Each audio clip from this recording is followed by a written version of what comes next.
नमस्कार, नागालैंड की राजधानी कोहिमा से आप सभी का बुलेट रिपोर्टर में स्वागत है। आपके साथ मैं हूं चित्रा त्रिपाठी।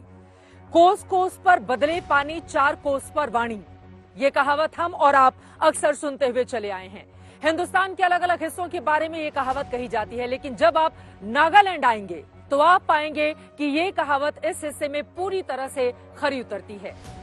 16 यहाँ पर ट्राइब हैं जिनकी अपनी अलग कहानी, अपनी अलग बोली है, लेकिन तमाम विविधताओं के बीच एकता के साथ ये हिस्सा किस तरह से आगे बढ़ता रहता है और हिंदुस्तान के लिए नागालैंड क्यों है सबसे ज्यादा महत्वपूर्ण।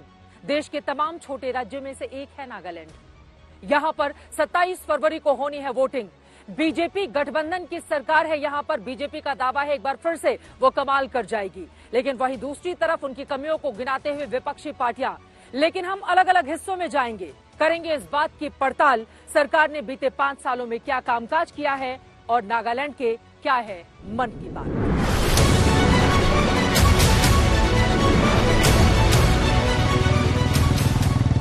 नागालैंड की सीमा पश्चिम में असम से, उत्तर में अरुणाचल प्रदेश से, पूर्व में म्यांमार से और दक्षिण में मणिपुर से मिलती है।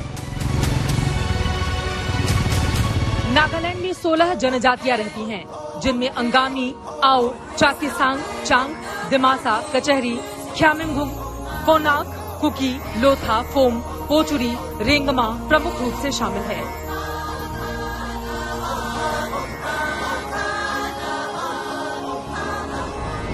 हम आपको नागालैंड के सियासी मिजाज से रूबरू कराएंगे, लेकिन उसके पहले आपको कोहिमा के किसामा गांव ले चलते हैं, जिसे हेरिटेज विलेज के रूप में विकसित किया गया है।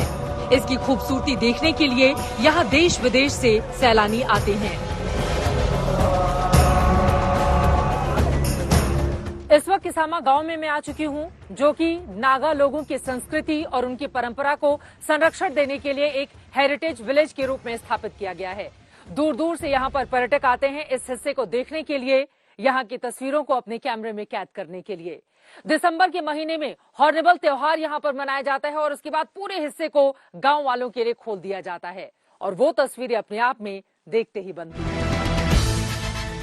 कोहिमा में नागालैंड के अब तक सभी विधायकों के नाम की एक दीवार बनी हुई है। यहाँ जाना काफी मुश्किल होता है, लेकिन आपको एक्सक्लूसिव रिपोर्ट दिखानी थी तो हम यहाँ के कठिन रास्तों से गुजरते हुए नागा हेरिटेज विलेज के ऊपर पहाड़ों पर बनी इस सियासी दीवार तक जा पहुँचे।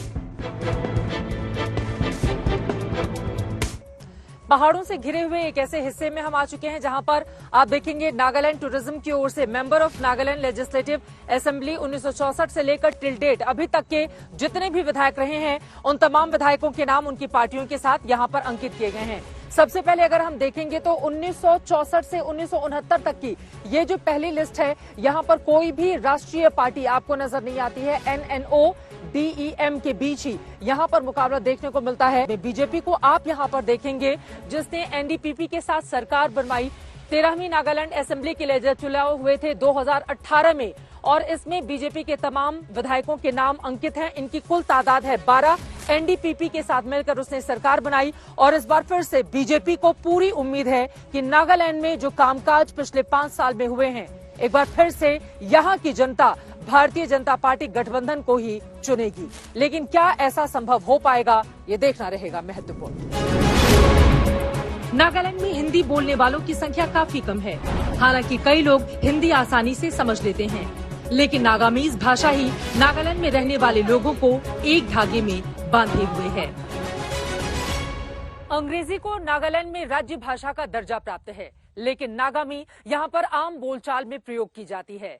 यहाँ की नागा बोलियों असमी, हिंदी और बंगाली को मिलाकर नागामी भाषा को बनाया गया, जो स्कूल में बहस के दौरान बच्चों से बातचीत में और इसके अलावा विधानसभा में जब चर्चा होती है तो इसके लिए ज्यादातर इस्तेमाल की जाती है। नागालैंड भले ही सबसे छोटा सूबा हो, लेकिन यहाँ का सियासी पारा चरम पर है। हालांकि साल भर इलेक्शन मोड में रहने वाली बीजेपी किसी भी राज्य को छोटा नहीं मानती। ग्लोब और लोटस के लिए वोट करेंगे, मोदी जी के हाथ मजबूत करेंगे, नेफ्यू रियो के हाथ मजबूत करेंगे, तो मेरे साथ जोर से बोलिए, भारत माता की, भारत माता की। बीजेपी के लिए नॉर्थ ईस्ट की अहमियत कितनी है, इस बात की गवाही ये आंकड़े दे रहे हैं। पीएम मोदी 8 साल में 50 बार से ज्यादा नॉर्थ ईस्ट के दौरे कर चुके हैं। हम आपको गृह मंत्री अमित शाह का आफ्सपा वाला बयान भी सुनाएंगे, लेकिन उसके पहले हम उन स्टूडेंट से बात करते हैं जो इस बार पहली बार वोट डालने जाएंगे।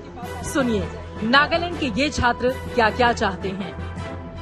सेंट जोसेफ कॉलेज जखामा में इस वक्त मैं आ चुकी हूँ और मेरे साथ बहुत सारे स्टूडेंट हैं।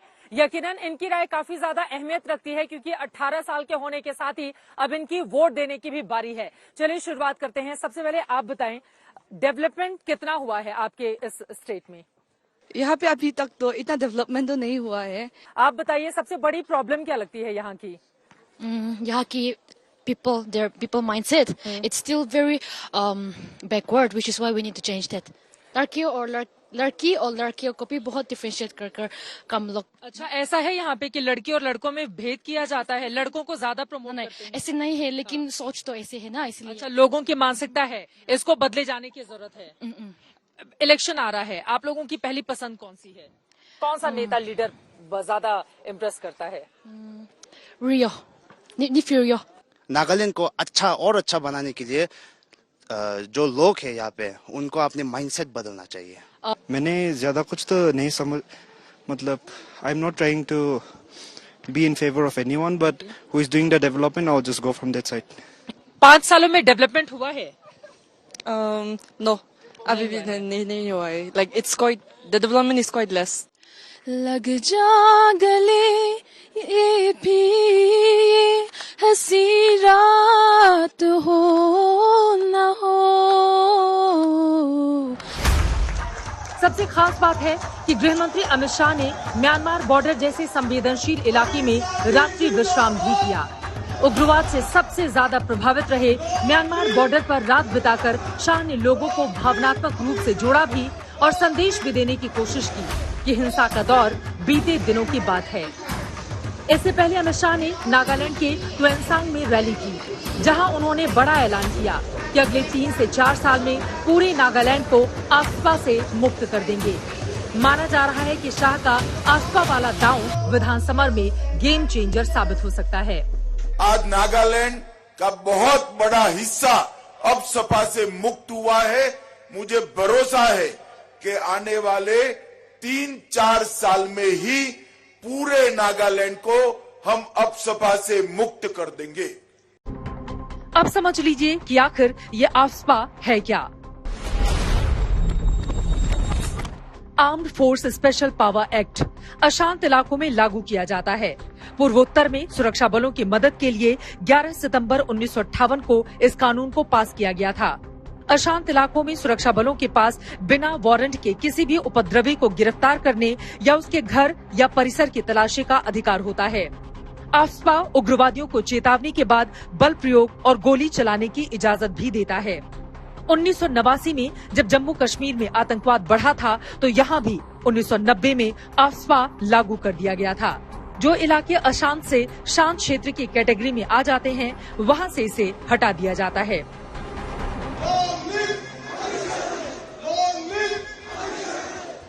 इतना ही नहीं, गृह मंत्री अमित शाह ने 2014 से पहले वाले नागालैंड की तुलना मोदी राज वाले नागालैंड से की। जाएंगे, ग्लोब और लोटस के लिए वोट करेंगे, मोदी जी के हाथ मजबूत करेंगे। शाह ने कहा कि पूर्वोत्तर में शांति की स्थापना के लिए पीएम मोदी ने भगीरथ प्रयास किए हैं। भारत माता की। वहीं कांग्रेस पार्टी के अपने दावे हैं। नागालैंड में चुनाव को लेकर बीजेपी पर कैसे कांग्रेस तंज कस रही है, सुनिए। Rising prices in petrol, diesel, gas cylinders and food products in general. And this was the pain that the nation was feeling. Huge rise in prices, massive concentration of wealth in 2 or 3 people's hands, unemployment, and the division and the hatred that the BJP is spreading. अब समझिए नगा शांति समझौता क्या है। National socialist council of Nagaland NSCN-IM ने 1997 में सरकार के साथ एक युद्ध विराम समझौते पर हस्ताक्षर किए थे। इसके तहत सरकार NSCN के खिलाफ उग्रवाद विरोधी अभियानों के लिए दबाव नहीं डालेगी। नागालैंड में विद्रोह को समाप्त करने के लिए 3 अगस्त 2015 को केंद्र सरकार के साथ नगा शांति समझौते पर हस्ताक्षर किए गए थे। नागालैंड में 1997 तक व्यापक हिंसा का दौर जारी रहा, लेकिन 2017 में विरोध करने वाले संगठनों को शांति समझौते में शामिल कर दिया गया, जिससे यहां हिंसा में काफी कमी आई है। 2014 में नरेंद्र मोदी की सरकार बनने के बाद नगा विवाद को सुलझाने की कोशिशें तेजी से आगे बढ़ीं। 2015 में इसाक मइवा गुट के साथ एक समझौता हुआ और 2017 में सरकार को एक बड़ी कामयाबी तब मिली जब नगा पॉलिटिकल ग्रुप के साथ एक बड़ा समझौता हुआ, जिसमें कई और संगठन भी शामिल रहे। बीजेपी का दावा है कि नागालैंड में मोदी सरकार में हिंसक घटनाओं में 70% से ज्यादा की कमी आई है। वहीं सुरक्षा बलों की मौतों में 7% की कमी आई है। वहीं सुरक्षा बलों के खिलाफ हमलों में भी काफी कमी आई है, जबकि पूर्वोत्तर में नागरिकों की मौत में 83% की गिरावट आई है। वहीं पिछले 9 साल में पूर्वोत्तर में हवाई अड्डों की संख्या 9 से बढ़कर 16 हो गई है। विमानों की आवाजाही में 113% की बढ़ोतरी हुई है और 2014 के बाद से नेशनल हाईवे की लंबाई में 50% की वृद्धि हुई है। Between the NDPP and BJP, there is Nagaland में 60 विधानसभा सीट है। बीजेपी और एनडीपीपी यहां गठबंधन में है, जिसमें एनडीपीपी और बीजेपी 20 और 40 के सीट बंटवारे के फॉर्मूले पर चुनाव लड़ रहे हैं, लेकिन यहां के नेता और विधायक कपड़ों की तरह पार्टी बदलते रहते हैं। एनडीपीपी बीजेपी की सरकार है नागालैंड में और यहाँ पर एक उम्मीदवार हमारे साथ मौजूद हैं। पहली बार ये चुनावी मैदान में जा रही हैं, जरा इनसे जानते हैं। मैम, आपने शानदार भाषण दिया, अभी मंच पर मैं सुन रही थी। आप इलेक्शन में फर्स्ट टाइम जा रही हैं, कौन से ऐसे मुद्दे हैं, इश्यूज जिनको लेकर आप लोगों के बीच में जा रही हैं और लोग आपको वोट क्यों दें? Yeah, I want to bring change because our people in Nagaland and especially in my constituency, our people wants change. तो आपको लग रहा है कि उस चेंज के लिए आपको यहाँ के लोग वोट करेंगे। आपकी सरकार रही है तो लोग सवाल भी पूछेंगे कि आपकी सरकार ने क्या क्या काम कराए हैं। आपको लग रहा है कि भरोसा मिल जाएगा उनका? Yes, very much. I believe I can get my people's support. 27 फरवरी को जनता जनार्दन अपने मत का इस्तेमाल करेगी। देखना दिलचस्प रहेगा कि 2 मार्च को नागालैंड किसका करता है राज तिलक।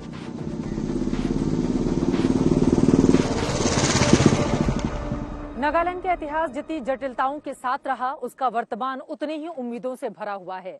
अब आगे आने वाले वक्त में 27 तारीख को जब पड़ेंगे वोट, तो किसकी होती है जीत, किसकी होगी हार, इस पर रहेगी आज तक की नजर। इसी के साथ बुलेट रिपोर्टर में आज के लिए दीजिए इजाजत। देश और दुनिया की खबरों के लिए आप देखते रहिए आज तक। कैमरामैन संजय कुमार के साथ चित्रा त्रिपाठी, नागालैंड, कोहिमा, आज तक।